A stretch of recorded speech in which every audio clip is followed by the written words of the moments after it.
Gracious Father, as we open your word, open our hearts. In Jesus' name, amen.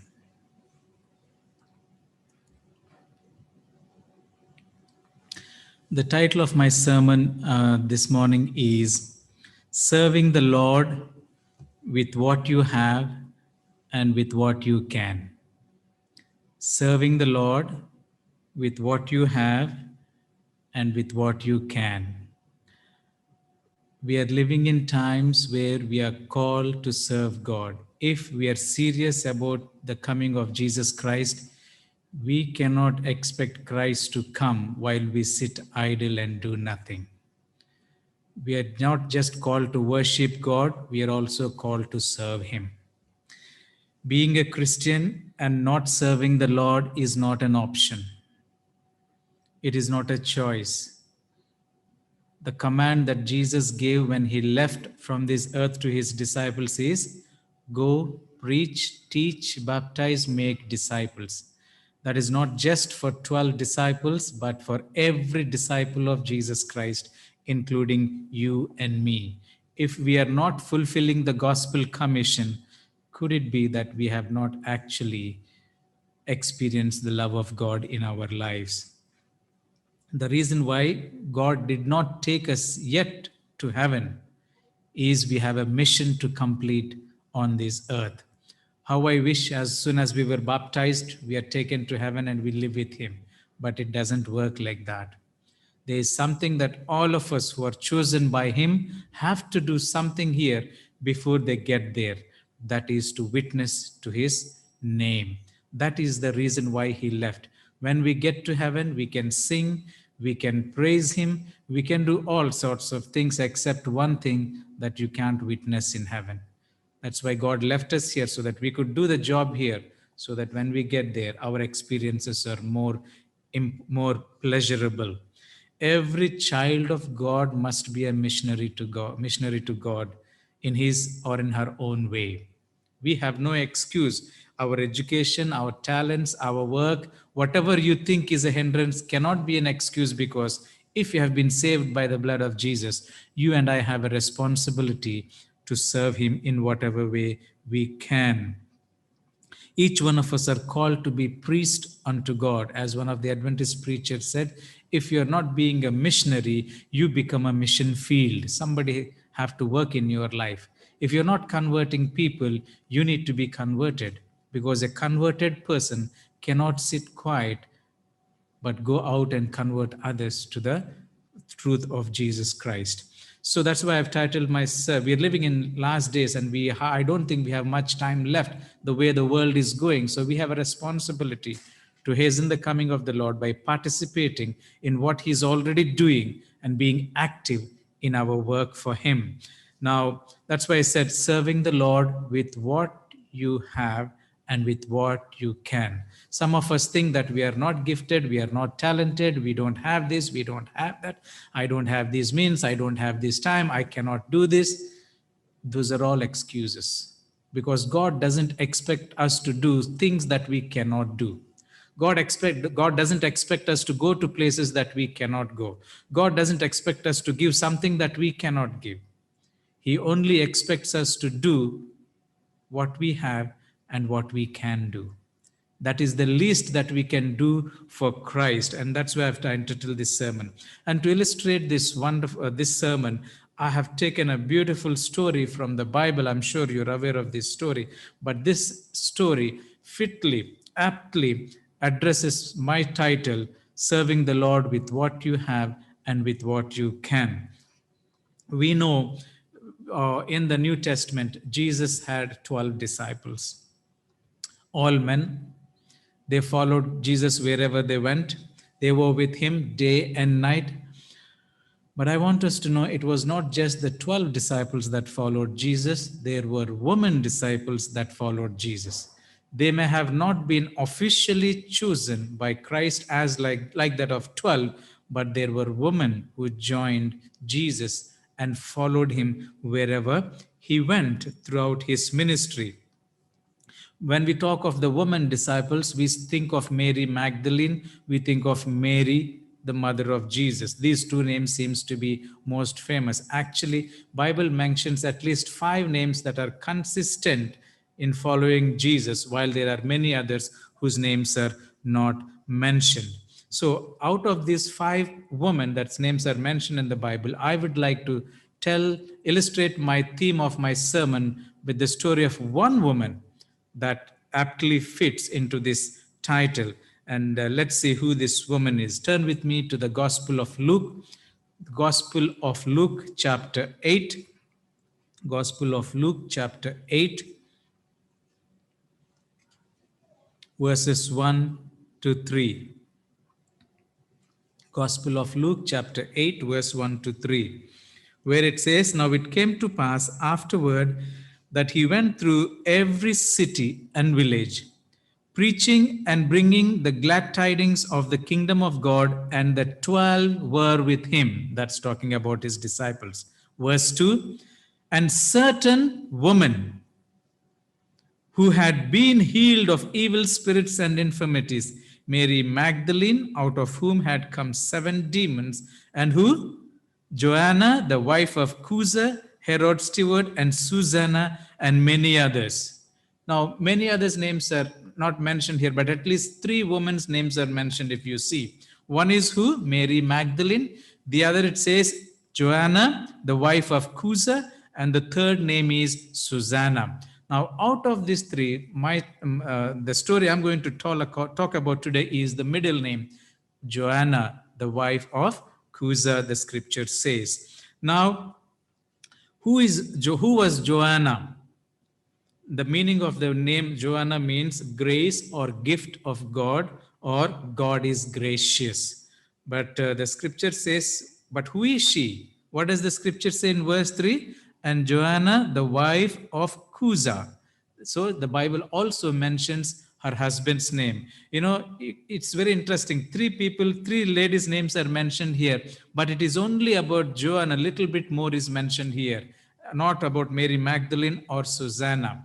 Now, what does it say about Joanna? She says, the Bible says, she was the wife of Chuza. Now, the question next is, who is Chuza then? Now, the same verse has the answer. Who is Chuza? Verse 3. And Joanna, the wife of Chuza, Herod's steward. Now, what does that mean? Joanna had a husband whose name was Chuza. And who was he? He was the steward of Herod, the king Herod. What does that mean? Steward means in those days, he's like a commissioner. That is, he's like a domestic manager, a guardian, a steward, or a tutor in the palace. Now, the other definitions you can think of according to the dictionary is he's the one who cares or honors anything that has been instructed, a curator, a guardian, a steward, or manager of a household or of lands, or an overseer, or an educator or tutor, one who has the care and tutelage of children, either where the father is dead or where the father is still alive. So in other words, Joanna's husband, whose name was Chuza, was the manager for King Herod, a commissioner in the palace. He holds a high prominent position in the king's palace. Who was the king? King Herod at that time. So if this man is such a big person in the palace, what do you think of Joanna then? She was also a very influential woman in the palace, because of the because of the position her husband occupies.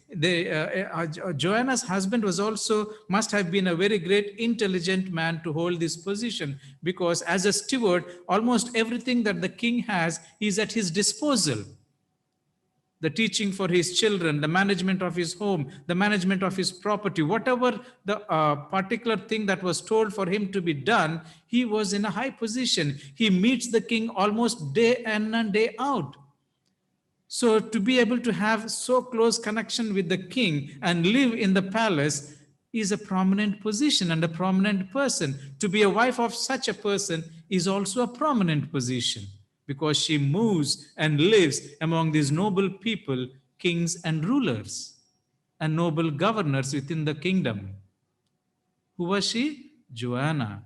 the wife of Cusa, who was a steward of King Herod, the Bible says. Let's turn with me to Matthew chapter 14, verse 1 and 2. Matthew chapter 14, verse 1 and 2, where it says, talking about Jesus' encounter with Herod and what he knows. Look at Matthew 14, chapter 1 and 2. Sorry, Matthew chapter 14, verse 1 and 2. At that time, Herod the Tetrarch heard of the fame of Jesus. So finally, the news of Jesus' fame reached the palace. So King Herod heard about him. So what did King Herod do when he heard about Jesus? Look at next verse where it says, verse 2. And said unto his servants, he spoke to his servants. When he heard about Jesus, he spoke to his servants. When he spoke to his servants, who could you imagine would be in that group of his servants? Cusa, Joanna, because they live with the king. They are his stewards. What did he say to them? This is John the Baptist. He is risen from the dead, and therefore mighty works do show forth themselves in him. What did he tell to his servants? In whom presumably there was Joanna listening to King Herod, there was Cusa listening to King Herod, along with the other rest of the servants according to Matthew.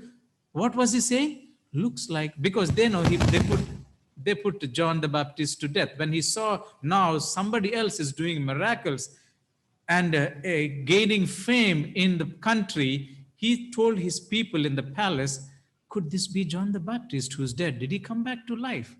What else did he say? He also told them, this man is doing great miracles. I heard that he is healing sick people. I heard that he is casting away demons and all these things. Who was speaking? It was king who was telling his servants right in the palace. And my imagination is Cusa, the steward, and his wife Joanna was in that group. They heard. So she is a wife of the prominent man in the court of King Herod, very prominent woman, very famous and influential because of her husband's status. But the question is, why is she in this? What are you trying to say, Pastor? What is that to do with who she is and what she did? But the question is, how did she become the disciple of Jesus Christ? Because Luke tells us that women followed him, and he gives at least three names: Mary Magdalene, Joanna, and Susanna. So how a lady who is in the palace, an influential person's wife, has become the disciple of Jesus Christ? What did King Herod tell his servants? There's a man called Jesus. I hope he's not the one who came from dead, John the Baptist, but he also told he is healing people. He is casting away demons. He actually witnessed in his own palace about who Jesus was. Now, so how did Joanna come in touch with Jesus then? Let's get back to the story in Luke chapter 8. Luke chapter 8. What happened? We'll read again the same verses. Luke chapter 8, verse 1 to 3. Now it came to pass afterward that he went through every city and village, preaching and bringing the glad tidings of the kingdom of God, and the 12 were with him. Verse 2. And certain women who had been healed of evil spirits and infirmities, Mary called Magdalene, out of whom had come 7 demons, and Joanna, the wife of Cusa, Herod's steward, and Susanna. What does the Bible say? These women who followed Jesus had an encounter with Jesus. It's talking about Mary Magdalene, it says she met Jesus and Jesus healed her from demon possession. The Bible also says, and Joanna, the wife of Cusa, and Susanna. In other words, Mary Magdalene, so Joanna, and Susanna have been healed of some kind of disease from the hands of Jesus. So I'm imagining when Herod himself witnessed about Jesus in his palace, when Cusa heard that this man is doing miracles, healing the sick, when Joanna heard, Joanna had a sickness. Bible doesn't tell us whether it was demon possession or some kind of sickness. We do not know. But definitely she had some kind of a health problem, because the scripture says these 3 people were healed by Jesus. So what do you think would have happened? Now I'm imagining after Herod's conversation with his servants in the palace, Joanna would have gone to her husband and said, you know that we have been going to doctors for a long time and this is not going out of me. If this man is able to heal, can I go and see him? Can I be healed? I want you to picture this scene. What do you think would have happened? Well, you know, there's an enmity between the palace people and Jesus, isn't it? John the Baptist, who spoke little against the king, was beheaded. So, how can, if she goes out and exposes herself, it'll be a known fact. You know, famous people, they cannot hide from people, isn't it? If I walk on the streets of London, nobody cares. But if Beckham or somebody walks, people are all around. You can't escape when you're in fame. So when somebody from the king's palace walks on the common streets, everybody would come to know who that person is. So maybe she would have discussed with her husband, look, why can't we try him? Let me go and see him and see if he can heal me. Some scholars believe she was also a friend with Mary. We do not know, but at least sticking to the Bible, she might have gone and met Jesus. Where, how, and when, we do not know. But the result is, as the Bible says, she was healed from her sickness by Jesus Christ. That's what Luke, who is writing this? Luke the doctor, he is writing. So what does he say? He was healed. Look at the Gospel of Matthew, Mark, and John do not mention these incidents. But this healing incident, Luke mentions. Do you know why? Luke is a doctor. You know, sometimes whatever profession you are in, sometimes your eyes goes on those things mostly, isn't it? When he was writing, because of his professional background, he looked more into what Jesus did in terms of health maybe. So he could portray this scene, whereas Mark and John and Matthew did not write this thing. So that's what.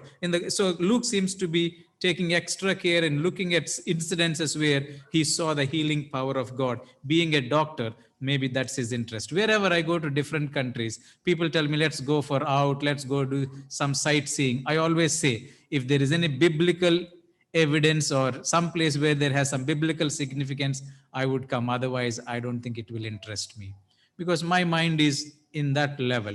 Definitely, being a doctor, he is looking for stories where he saw the power of God healing, because that's his profession. So he was able to portray this story. So what disease did Jesus heal her? We do not know. Maybe demon possession or something else. But one thing is, she was touched by Jesus and she was made well. So she came to Jesus, but when she left Jesus, she didn't go the same. She was a changed person. I want you to know, if you have truly met Jesus, you will never be the same. If you think you are still the same, could it be that you have not actually met Jesus? There are so many Christians who are mere Christians in the form of a religious experience, but not in a personal experience. Joanna, when she met Jesus, she was healed. Now, what do you think was happening? She went away a changed person. You know, whenever anyone meet the Lord, they will never remain the same. Some, we know from the life of Jesus Christ, some went away happy when they met him, isn't it? Like the blind man, like the paralytic, like the woman at the well. They rejoiced when they met Christ because their lives were never the same. And while others, some went angry. They came to meet Jesus, but they went angry because Jesus did not do what they expected him to do, like the Pharisees, the scribes, the Sadducees. Every time they met Jesus, the only way they went back was angry. And there were others who they met Jesus and they went back disappointed, like the rich young ruler. So what am I saying? Every time you meet Jesus, there will be an effect in your life. Either you are happy, joyful, a changed person, or you get angry, or you get upset, or you get disappointed. We see this happening in church. When the truth is being preached, some get disappointed, some get angry, and some feel happy. I don't know. It all depends on how you take the word of God, like how people took Jesus' words in his own time. Not everybody accepted what he said. Some were happy, some were upset, some were disappointed, some went angry. And it is up to us how we receive the word of God. It depends on what kind of heart you have. So people go away in a different way. It is evident not only that Joanna restored to full health, but she actually gave her life to him. How do we know? The life-changing encounter with Jesus set her free on a different path. Now that she met Christ and was healed by him, what did she do next? What did she do next? What did she do? Did she go back to the palace and just lead a normal life, just say thank you, Jesus, and went back and continued her life? My imagination goes this way. She went back home healed, and she went to her house. She told Cuza, her husband, look, I'm healed. I'm no more suffering with whatever the disease it could be, demon possession or what, I don't know. But I am healed. And she maybe hugged her children and said, son and daughter, my children, I'm no more the same. Cuza was amazed because he took her to so many doctors, did whatever he could, being an influential person, but there's nothing he could do. Now, she is healed. And they were happy. And then I'm imagining Joanna telling Cuza, you know what? We have spent a lot of money on my sickness. Nothing happened. But this man, just by a word or maybe by a touch, I don't know, he healed me. I feel uncomfortable. Why? I have to do something for him. And Cuza asks, what do you want to do? What do you want to do to that man? I don't know what, but you know what? When I went to see him, I saw him walking among people. I saw there were few men following him. Maybe I could help. You know, we are rich people. We are wealthy people. We live in the palace. We get good income. We have a good salary. Maybe I could support them with my money. Or I don't know. Cuza says, remember, you are in the palace. You're a prominent people. And palace people and Jesus do not have a good relationships. So you make sure whatever you do it carefully so that we don't get exposed and then we get into trouble. Joanna says, that's okay, leave it to me. I can't keep quiet for what he has done to me. I have to do something. You know what she did? Do you know what she did? I always, from my childhood, I always had these questions. Now the Bible says, Matthew 8:20, when somebody wanted to follow Jesus, you know, Jesus told them this thing, Matthew 8:20, foxes have holes and birds of the air have nests, but the Son of Man has nowhere to lay down his head. Now, I used to wonder for 3.5 years as a boy, as a teenager, even growing up, even in my early ministries, I used to wonder, where did Jesus sleep in the nights? Some nights, Bible says, he spent in the Garden of Gethsemane, I know, but other nights where? Where did he take bath? Where did he go for his personal needs? What about his clothing? Who gave him food 3 meals a day? I always used to wonder until I read the story of Joanna, realized how that happened. You know what Joanna did? Let's get back to the same verse. The answer is in the same verse. Luke chapter 8, verse 1 to 3. Verse 1 is talking about, now it came to pass afterward that he went through every city and village, preaching and bringing the glad tidings of the kingdom of God, and the 12 were with him. Verse 2, and certain women who had been healed of evil spirits and infirmities, Mary called Magdalene, out of whom had come 7 demons, and Joanna, the wife of Cuza, Herod's steward, and Susanna, and many others. The last part is what is interesting. What did they do? Who provided for who? For him, that is Jesus, from where? From their substance. What does the Bible say? Mary Magdalene, Joanna, Susanna, and some other woman, many other it says. What did they do?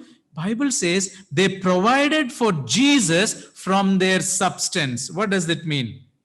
What does this mean?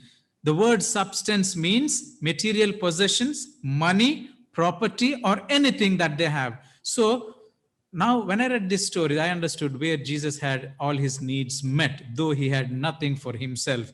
It says all these women who followed Jesus, what did they do to Jesus? They provided from their own pocket. They met his personal needs, not just for him, but for all the 12 disciples that were with him. So what did she do right after her conversion, right after her encounter with Jesus Christ? The title of my sermon is what? Serving the Lord with what you have and with what you can. What did she do? She realized she can do something for Jesus. So what did she do? She decided that she would minister to the needs of Jesus Christ. How did she minister? Through her substance, through her material blessings. So in order for that, in other words, she was telling her husband, I can donate some money and I can do this because these people are moving all the time and they're not working. They need to be supported. Maybe Kuza would have said, that's okay. We have enough money, you can help. But do you think she stopped there? Do you think she stopped there? It is not that she just felt the need to give because she has plenty money, gave some money. What does the Bible, what did we read? Verse 1.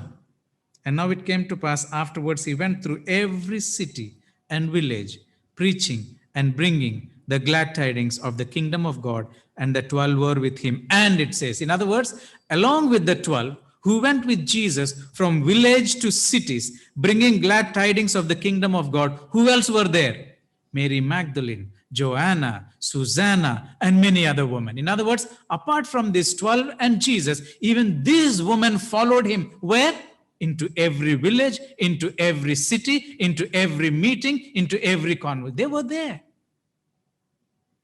Just because Bible exposes or projects men doesn't mean that the women were not there. They were there. The Bible clearly says. Luke says maybe Luke got this information from Joanna as a first-hand information. And they were there. What did she do? She did two things.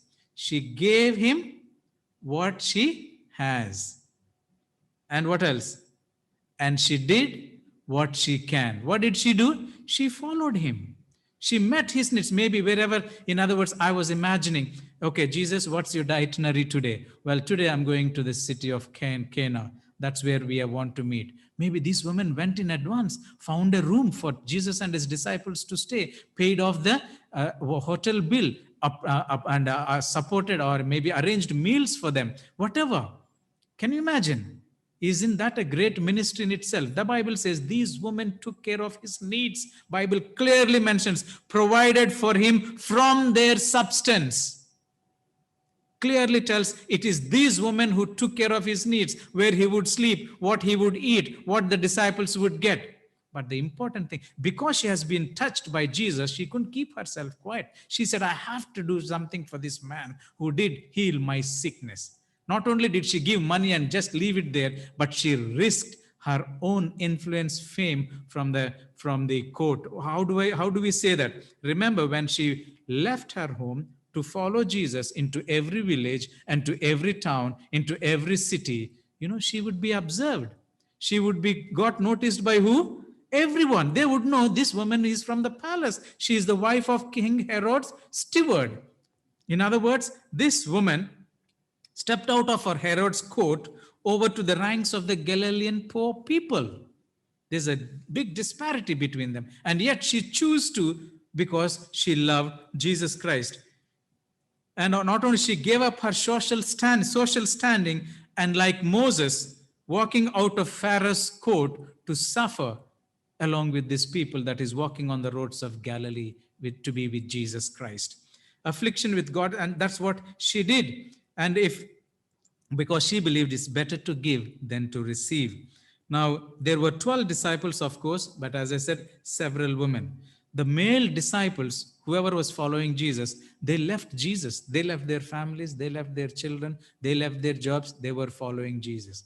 But it was not just the male 12 men that were following him. There were these women who also left their things and they followed. Imagine what she would have discussed with her husband. I'm going to go to this village. I won't be home for next 1 week or for next 10 days, because Jesus never stayed in one place for too long. He was like a vagabond roaming from place to place. He doesn't rest. He doesn't allow others to rest. So what is this? You have helped him with money. Just keep quiet. Be at home. I don't know what conversation would have gone between her husband and Joanna, but she said, I'm serving him. I will serve the Lord with what I have and with what I can. In other words, she cannot rest until she feels she has given the best for the master who healed her from her sickness. So not only she provided for him from her substance, she followed him from village to village, taking care of all his needs, his clothing, his food, his shelter, whatever is necessary. Joanna, Mary Magdalene, Susanna, Mary, the mother of Jesus, and Salome also is mentioned, but not in this text. They were all there throughout those years of ministry that Jesus had. Can you imagine what it could be? Generally, the man was seen to be the economic supporter of the family, isn't it? But here, all 13 men are depending on whom? Woman. Even in our culture, it is almost like a humiliation for a man to sit at home and eat from this means of the wife. I had that experience when we first came. Rosie was the only one who was working. I never had a job for some time. I felt so miserable because being an Indian man, sitting at home and trying to eat from your wife's salary is the most humiliation you can go through. I was telling Rosie every day, get me some job. I can't bear this pain. And here are 12 grown-up men not working, eating from whose income? From these women who are providing. And especially in that society, for these men to accept these gifts and be provided by the women, I don't know if they felt humiliated or not, but generally society would have been talking about it. Not only that, look at who is following. These women are following 13 men, going wherever they go. Bible says from every city, village. What would the community think? What will the people think? Joanna, wife of King Herod's steward, Cusa, going after these 13 men. What are they doing in the night? Where are they sleeping? What is wrong? Don't people talk? If my wife leaves me to go after another preacher because he's preaching somewhere and doesn't come for a month, what will people tell? Where's your wife? Oh, she's following that man. Well, what about you? Could you imagine what they might have to go through from the society itself? But Joanna, I don't care. This man has touched me and I'm going to do my best for him. I can't even imagine what Cusa would have gone through in his mind in the palace, what people might have been talking. But maybe he supported her in whatever she was doing. Otherwise, she wouldn't be doing what she would have done. All the hurdles. Sometimes when we serve God, I don't have time. I can't come now. I don't have the means. I can't do this. I can't. How many excuses we give?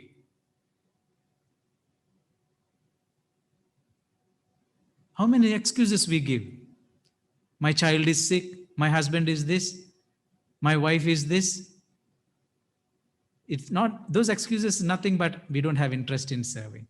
The most simple, best excuse is, I'm so sorry, Pastor. I'm so busy. I can't do it now.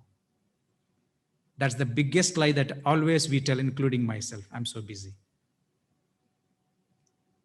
Joanna never cared, did not worry what the palace people would think of her, did not worry what the society would do, nothing. She followed, the Bible says, to every village, every city. My sermon title is what? Serving the Lord with what you have and with what you can. That's what she did. She did that one. She braved the public condemnation of leaving her husband and the children to take care of Jesus Christ, whom she thinks she owes everything that she has. In the Jewish society at that time, the Jewish rabbis taught that women should not socialize with men who are not their relatives. You can't even socialize in public with men who are not your relatives. In fact, the Pharisees, when they walk on the streets, they are not supposed to look at a woman eye to eye who is not their relative or their wife. It is a sin for them. That's why when they pray in the morning, thank you, Lord, I'm not a woman. That's the kind of a status women enjoyed in the society those days. But look at Joanna, left the palace, left the luxuries to follow this man who walked on those dusty streets in those villages, identified herself with these poor people, taking care of them. Not worried what the society would talk about her. She did that. Also, and all who set out with Jesus had to be prepared to make adjustments in their everyday life. This is the point. What she teaches is, if you have prepared to walk with the Lord, you need to make adjustments in your lifestyle. You can't be sitting in your luxurious city and say, from this is where I will worship God. From this is where I will serve God. You have to get out of your comfort zone, if at all there is something that you want to do to Christ. That's the only way. Joanna teaches me that lesson. Joanna is saying to me, get out of your comfort zone and you do to Christ with what you have and what you can.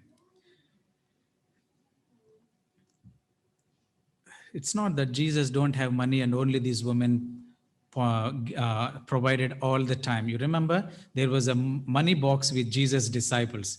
Judas was in charge. Maybe wherever they went, they would have collected some funds, people would have given. So it's not that they're not completely with nothing, only these women did, because we know from Bible, John 12:6 says that there was a money box that they carried where Judas was in charge.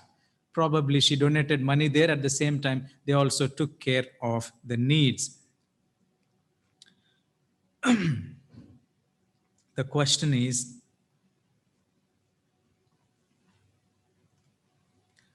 how can we serve the Lord daily like Joanna? How can we serve the Lord daily like Joanna? We must answer this. When we give, we are giving it to the Lord. That's what we have to remember, in whatever way. She had Jesus firsthand.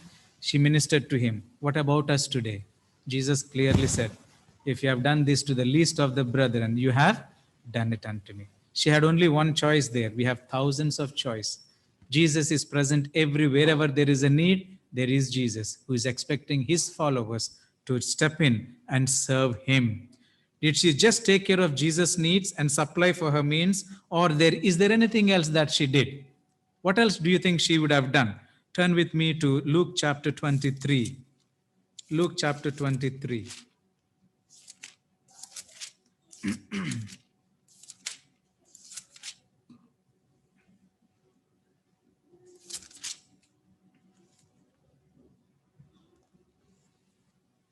This is Jesus at the crucifixion, the scene of Jesus at the crucifixion. Look what happened. Verse 49. But all his acquaintances and the women who followed him from Galilee stood at a distance watching these things. When Jesus was dying at the cross, where was Joanna? It says all the women who followed. According to Luke 18, the names are mentioned. The names are not mentioned here, but we assume they're all there. Where was Joanna here?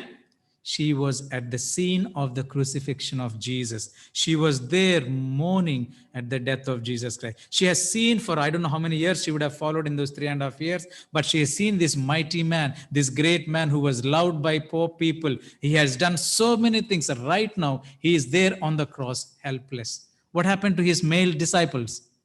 What do we know from the Bible? They ran away. Only 2 or few people remained, but these women never ran away. They stood there. Joanna, Susanna, Mary Magdalene, Mary, the mother of Jesus, Salome, and many others stood there watching. Their hearts were pained. They couldn't see how this great man who has done so much for these same people, it is the same people that now putting him to death on the cross. Her heart would have pain to see the man who healed her sickness, the man who gave her a second life, the man whom she's so grateful for what he has done, now there on the cross, dying. And maybe I'm sure if she had the power, she could have saved him. She felt so helpless because she was able to provide for his food, for his clothing, for his shelter. But now that he is helpless on the cross, she was not able to do anything because this is beyond her power. I could imagine how her heart would have broken, and it was paining to see this same master whom she served is now so helpless, and there's nothing she could do. All that she could do is what? They were mourning for what was happening to her, what was happening to her life, or to his life. Not only that, what else do you think she would have done? Now that Jesus is dead, what do you think what happened? Turn with me to the same chapter, Luke 23, verses 55 to 56. These women who were at the crucifixion, when all his disciples deserted him, these women stood there, watched everything. What else did they do? Look at verse 55 to 56. And the woman who had come with him from Galilee followed after, and they observed the tomb and how his body was laid. Then they returned and prepared the spices and fragrance oils, and they rested on the Sabbath according to the commandment. What did this woman do? Even though he died on the cross, Joanna didn't go home. She continued to serve him. She continued to serve him and ministered to him even to his dead body. You know, look at this one. Too many people save their flowers for the grave. Isn't that our experience? Only when we die, when our loved one dies, that's when tears roll out. That's when you bring with a bouquet of flower, put it on that casket, and you cry, oh grandma, oh uncle, oh whatever. But until then, we don't even care how they are living. Joanna walked with Jesus all her life, as long as Jesus was there. And she's there when he died. And then she did not put flowers just on his dead body, but she took that bouquet of flowers all her life to appreciate what he has done. Joanna gave hers to Jesus when he was alive. So there's a saying in English, it's better to give a rose when a person is alive than a bouquet of flowers to give him or her on their funeral day. What? Because they don't know, isn't it? You might have spent so much money with a nice bouquet or a wreath, but what do they know? While they're alive, better give them a rose to let them know you care and you love. Joanna did that to Jesus when he was alive, and she did that to him even after he's dead. Because the Bible says they went and prepared spice to anoint his body. She was there at the cross. She was there when he died. She was there to anoint his body. Is that all she did? What else she did? Let's turn to 24th chapter now. 24th chapter. Now that Sunday morning came. Sunday morning came.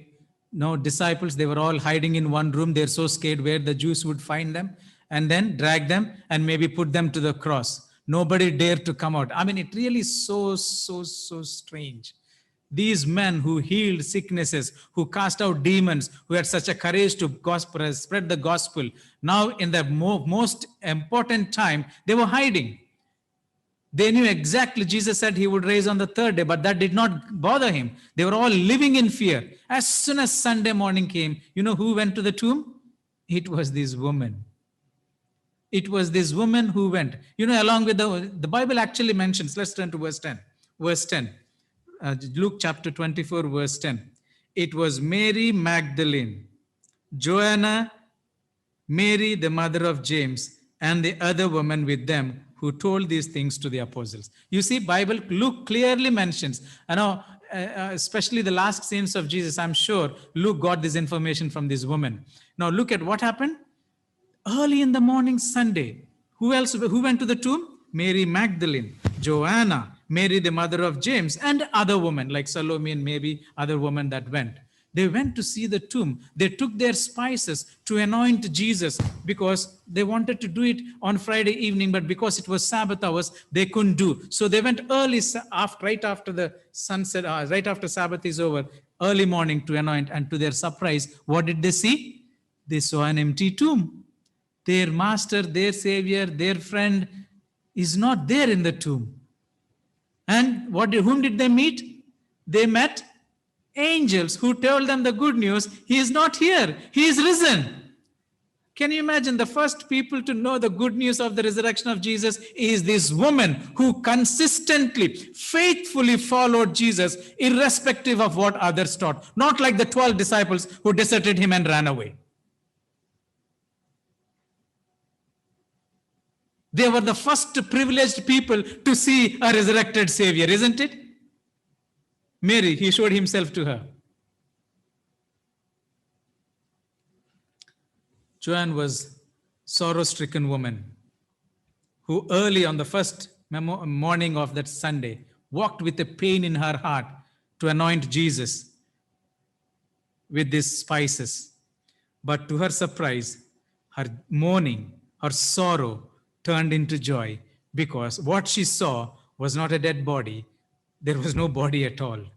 And then good news, the angel said, he is not here. The woman cannot contain the excitement. Mary Magdalene, Joanna, Mary the mother of Jesus, as Luke points out, they ran and heralded this news to everyone. Whom did they tell? The disciples. And what did the disciples say? They didn't believe. Peter didn't believe. He said, no, you woman, we don't believe woman's voice. We have to have an evidence. So he ran to the tomb, isn't it? To see for himself whether what these women were telling the truth or not. Joanna was among the last at the cross. Listen to this. Joanna was among the last at the cross, was among the first to witness the empty tomb, and was among the first to proclaim the Lord whom she loved so dearly and gave herself to his service. What a privilege to be the last at the cross, to be the first one to see the empty tomb, and also to be the first one among the first ones to proclaim the good news of the resurrection of Jesus Christ. Not even his 12 chosen disciples had that opportunity. It was this woman, among whom Joanna is one of them. They were the first to witness the empty tomb. In order to see that the tomb was empty, you need a testimony. You need a witness. So these women were the testimony and the witness. The nobles of the Roman kingdom cannot deny, because women have seen an empty tomb, as much as they want to hide it. My last point. She did all this. That's not the end.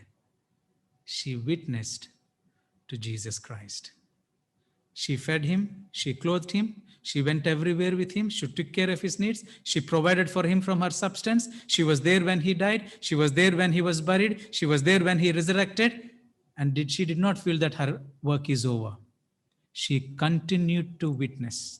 She was one of the women who witnessed. She was one of those women who was in the upper room, 120 people praying, waiting for the Holy Spirit. She was one of those people, as much as her name personally is not mentioned, like the Mary, the mother of James. All the women were there, it says. So the same group. How do we know she witnessed? She lived in the palace. It is, can you imagine being in the environment where you are surrounded people and people are noticing you? How many of us find it difficult to witness at workplace? Isn't it? One of the hardest place to witness is workplace, because you have to think so many things. Joanna lived in the palace, one of the prominent women. People were observing. Anytime king would come to know what she was doing, she didn't care, but she did what she has to do. Herod had the John the Baptist beheaded, and if Herod comes to know what this woman is doing, who knows what would happen? But it didn't bother her. How do we know that she witnessed? Turn with me to the book of Acts. Turn with me to the book of Acts, chapter 13.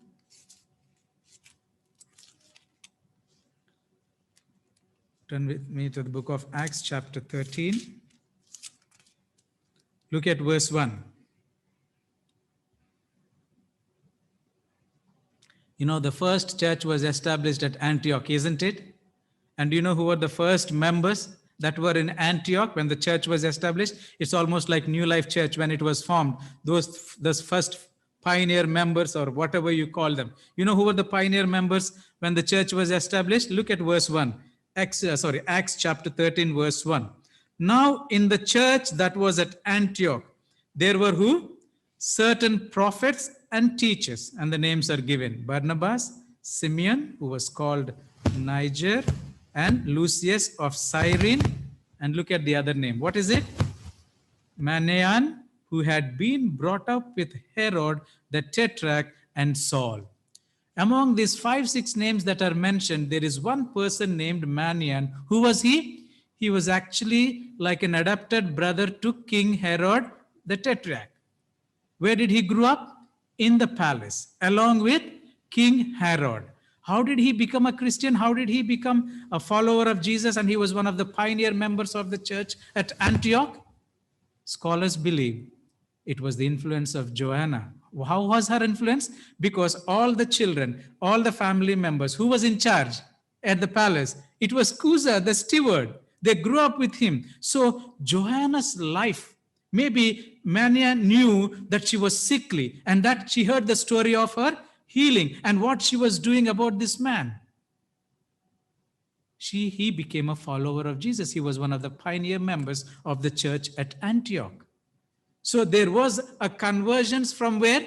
From the palace within, because there was Joanna, who was a faithful follower of Jesus, not just by word like us. We don't mind sitting for hours in Bible studies, but we don't want to go one step further than that. She went out of her way.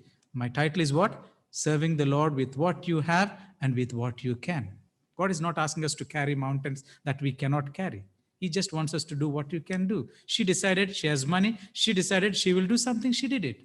So you can see how the message went to the gospel, went to the palace, and the brother of Tetrarch, who was an adopted brother, was also became a follower of Christ. Not only that, turn with me to Romans.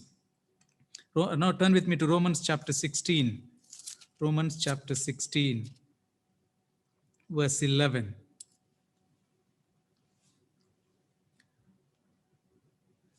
Romans 16. Read it. Greet Herodian, my countryman. Greet those who are of the household of Narcissus, who are in the Lord. There is a Herodian mentioned here, who is also from the clan of Herod and the palace, who is also became a follower of Jesus Christ.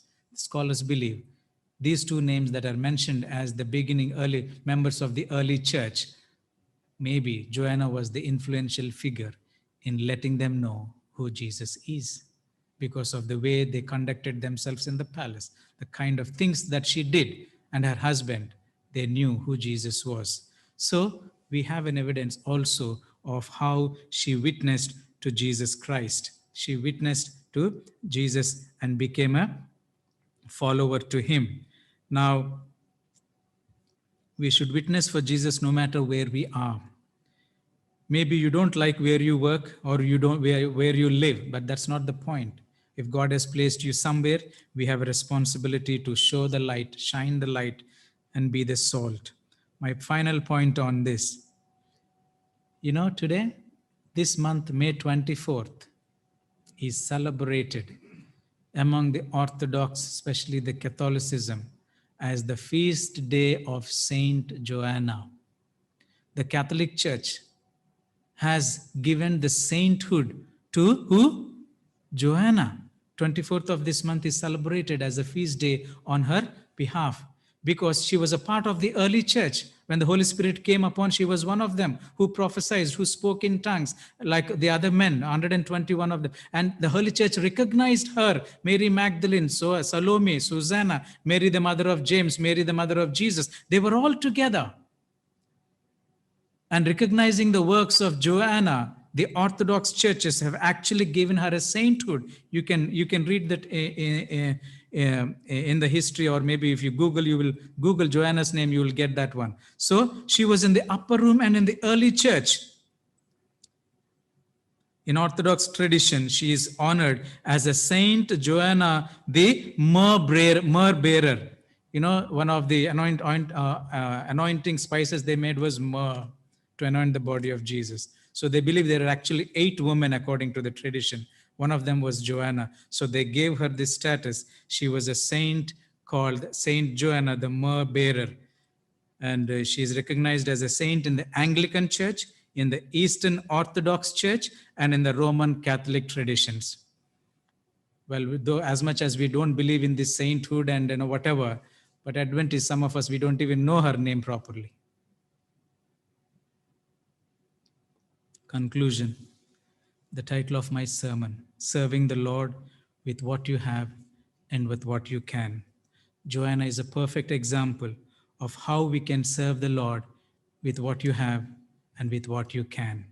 She was an influential woman with a high social status, but she never bothered about the position in the church or for any recognition. She didn't say or complain, Jesus is very mean. He is only male dominant person. He only chooses 12 men. Where are the women? It's bias. It's racism. It is sexism. She didn't complain all those things. I have met the Lord. I have tasted the Lord. I don't care whether I have a position or not. I don't care whether he will recognize me or not. I have these means. I have this strength. I will serve him as long as I can. That's the best, honest way of serving the Lord. How much we fight in the church for small, small things. Joanne is a perfect example to do what you have, with what you have, with what you can. She did it. She did it. And also, she did not bother about why, whether people recognized her or not, whether Jesus recognized her or not. She showed her devotion by what she did. She decided to serve the Lord, irrespective of whether she is called or not. Oswald Chambers, the story is told about him. He wanted to be a missionary, but every missionary station that he applied for, they said, no, you can't, you're not eligible. You know what he said? If I can't go, I will send. Now you're rejecting me, but my desire will not stop. So he started sending missionaries. He didn't say, well, maybe the Lord doesn't want me to go because the church is not accepting me. The missionary society is not accepting me. He said, no, if I can't go, I will send, he said. Nothing should kill your desire to serve the Lord.